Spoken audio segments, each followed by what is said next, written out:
અરવલ્લી જિલ્લાના વાતાવરણમાં આવ્યો પલટો. વહેલી સવારથી સર્જાયું વાદળછાયું વાતાવરણ. તો બદલાયેલા વાતાવરણ સાથે ફૂંકાઈ રહ્યો છે ઠંડો પવન. ઠંડીનું પ્રમાણ પણ વધતા લોકો ઠંડીમાં ઠૂંઠવાયા.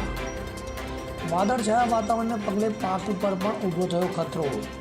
પાકમાં રોગચાળાનો થઈ શકે છે ઉપદ્રવ. જિલ્લામાં 1.50 લાખ હેક્ટરમાં કરાયું છે ઘઉં, ચણા, બટાકા પાકનું વાવેતર. તો બદલાયેલા મોસમના મિજાજે ખેડૂતોની ચિંતામાં કર્યો વધારો. હવામાન ખાતા દ્વારા પણ આપવામાં આવી છે માવઠાની આગાહી. હવે જુઓ દેશ દુનિયાની તમામ ખબરો તમારી આંગળીના ટેરવે. ઉઠાવો મોબાઈલ અને ગૂગલ પ્લે સ્ટોર પરથી ડાઉનલોડ કરો અમારી CN24 ન્યૂઝ મોબાઈલ એપ.